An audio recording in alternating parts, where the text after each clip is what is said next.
2020. What a year, right? It's definitely one for the history books. It was a year of change, challenge, and in a lot of cases, forced creativity. With all that we went through globally, nationally, and pretty much every individual on the planet, it's not all that surprising that life online changed and, dare I say, evolved too. In this video, I'm going to be having a look at some of the trends that came about in 2020 for social media marketing.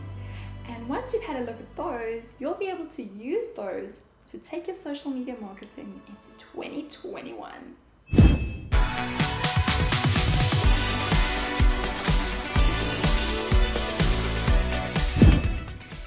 Number one, how social media marketers measure their success. According to a Sprout Social Index, this was the common trend among social media marketers for measuring their success. 72% believed that likes or comments were the way to go. 62% mentioned shares and or retweets. 60% interaction with consumers. 34% revenue attribution. 32% inspiring consumers to take action. And 29% inspiring an emotional response. It is interesting to note that the highest ranking indicator of success among social media marketers was likes and shares. But with the possibility of public likes being taken away from us, marketers have begun to shift their focus to something a little different and a lot more people-centered, and that is social listening. Social listening means not chasing viral trends. It means taking a step back and actually paying attention to the individuals that are being marketed to. It means engaging in authentic and genuine relationships with your audience and your potential clients. That means creating and maintaining long-lasting relationships with your potential audience and your existing customers. And from a marketing perspective, understanding what drives conversation with your audience actually provides you with really insightful information about your audience.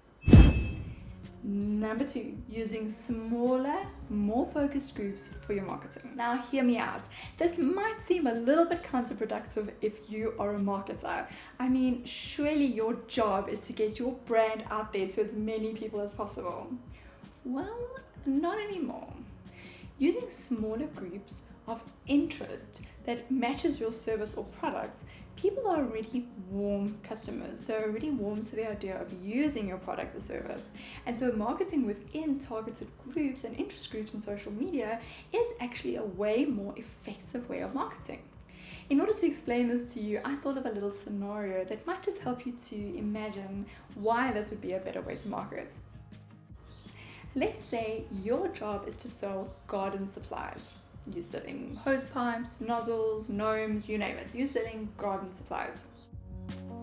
One way to market, and a very traditional way of doing advertising, is to pay someone to stand on the side of the road and do a mass flyer drop. That means trying to give flyers to every single person that stops at a traffic light. The vast majority of people are going to decline receiving the flyer. Some people might accept the flyer and quickly stash it to the side, never to be looked at again. A small percentage will look at it, think that they might need your number in the future, and save your details. They may or may not remember you in the future. And an even tinier, minuscule number may even just need what you're offering right now and give you a call straight away before they've lost the flyer or forgotten all about it. So the chances of success from that huge flyer drop are really small compared to the amount of effort, energy, and resources that you're putting into it. Now imagine a different kind of marketing where you're selling garden supplies, and what you do is you find out where gardening groups, gardening communities meet and congregate. You find a way to attend these gatherings, and you might even get a guest speaker spot in one or two of their little meetings. Give your guest talk and show that you're an authority in your field and that you're really fun and approachable. At the end, you offer your business card or your flyer to anybody that's interested in purchasing more garden supplies. You've already got a warm audience. People are there because they're interested in gardening. You've just spoken and connected with them, answered their questions and cracked a joke or two, making them like you already. And because they've connected with you emotionally, they're much more likely to remember the whole situation and you. You've given out your flyer, possibly a free gift or two, and that means that they're going to remember you when they're looking for something that you provide. They might even ask you right then and there to come and visit your shop or where they can get hold of your goods. You see where I'm going with this?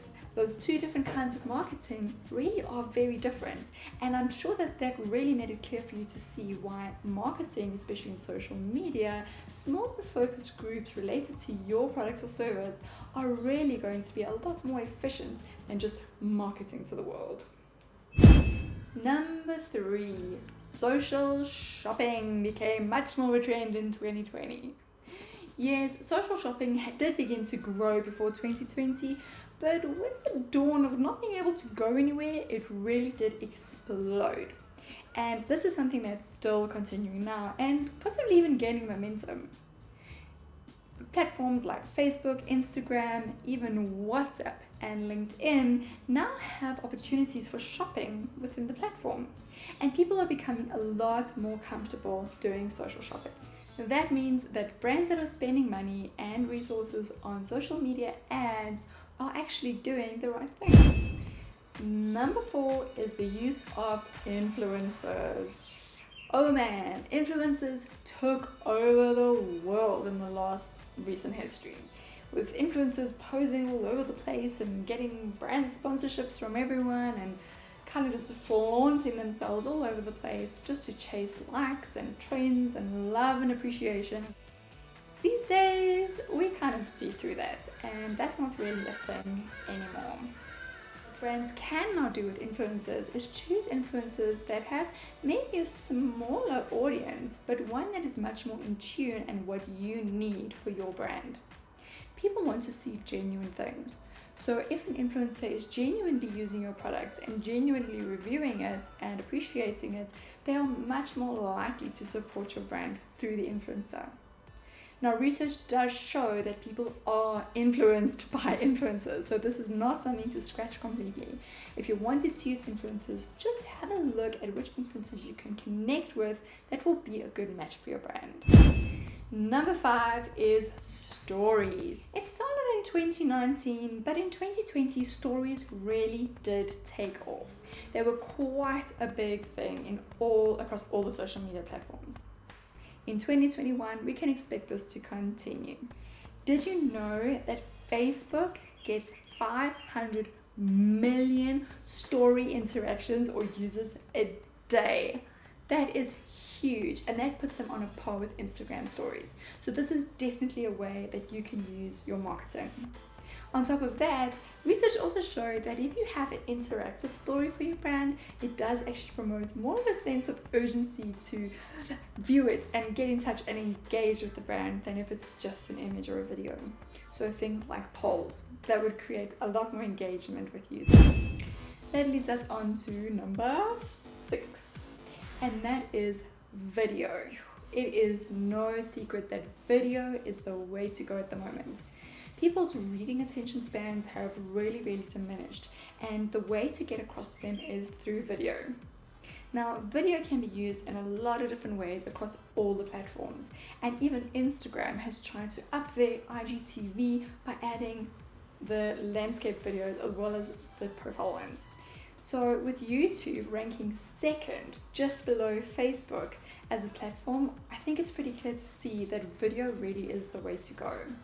Of course, there are things like Reels, and let's not forget TikTok, which is really aimed at younger viewers, but depending on your target audience, might also be an option for you.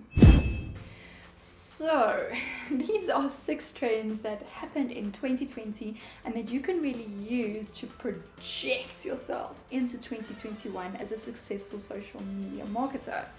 Of course, social media trends are changing all the time, so this probably won't stay the same for the whole year, but it definitely is a good way to get you started. So, what advice would I be able to come up with based on the trends that we saw for 2020? evaluate, adapt, assess, adapt again, and monitor. Do be sure to stay true to your culture, your values, and the heart of the brand, and engage meaningfully with targeted audiences and existing customers. In the end, these days, digital marketing does come down to being genuine, authentic, as well as unique and true to the brand. People don't want fake. We want something true. As consumers, we want to connect with people and then to brands. We want to follow brands that provide value not only to us, but to other people and to the world in general. So when you're marketing your brand, whether it's your own or your clients, be sure to focus on that and really bring out the true heart and the goodness of the brand that you're promoting. May 2021 be a year of full-on success for you, of creativity and of brilliance. I look forward to hearing your success stories. If you'd like to get in touch with me, have a look at the description below. Otherwise, here's my website. You can see it over here. Get in touch and we can chat. And let's see if I can help you with anything that you need. See you soon. Cheers.